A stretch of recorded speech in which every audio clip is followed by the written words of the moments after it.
नमस्कार, जय सद्गुरू.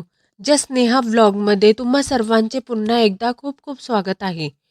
कसे आहात सगळे? सध्या उन्हाळ्याचे दिवस आहेत आणि घराघरात वाळवण म्हणजेच वर्षभराच्या साठवणीच्या पदार्थाची लगबग सुरू आहे. आज आपण बनवणार आहोत उपवासाची साबुदाणा बटाटा चकली. ही चकली दिसायला जेवढी सुंदर दिसते तेवढीच ती चवीला खुसखुशीत लागते.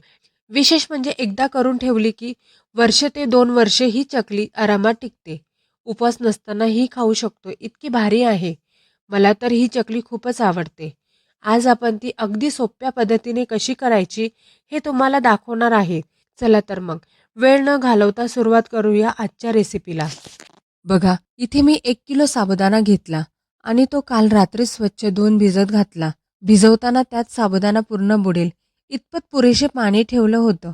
आणि आता सकाळी बघा, हा साबुदाणा किती छान फुगलाय, अगदी टपोर आणि मऊ झालाय. साबुदाणा जितका चांगला भिजेल तितकीच चकली खुसखुशीत होते, हे लक्षात ठेवा. तर इथे मी 1 किलो साबुदाण्यासाठी 3 किलो बटाटे घेतले आहेत. हे प्रमाण अगदी परफेक्ट आहे. त्यामुळे चकलीमध्ये बटाट्याचा स्वाद छान येतो आणि ती व्यवस्थित बाइंड होते. आता एक महत्त्वाची टीप, बटाटे उकडताना एक काळजी घ्यायची. कुकरमध्ये पाणी बेतानेच टाका.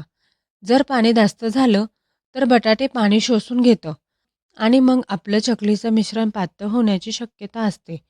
त्यामुळे पाणी कमीच टाका. कुकरच्या 7 ते 8 शिट्ट्या करून घ्या.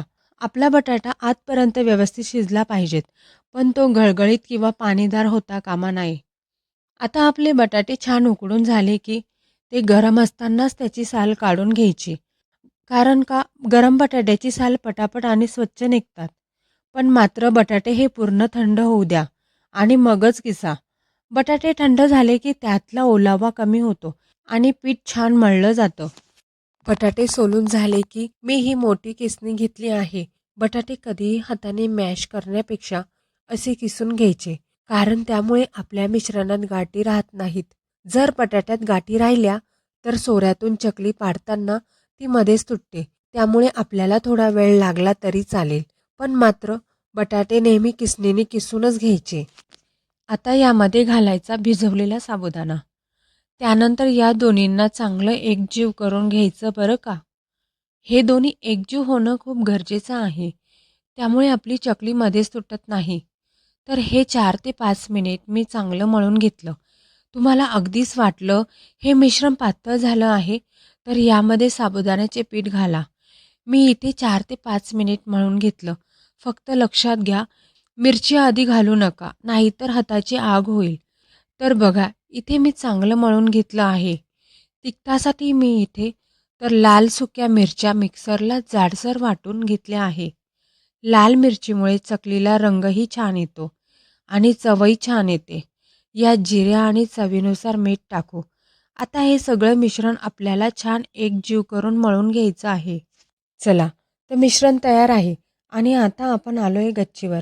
उन्हाचा कडाका वाढण्याआधीच या चकल्या करून घेतल्या की त्या दिवसभर छान वाळतात.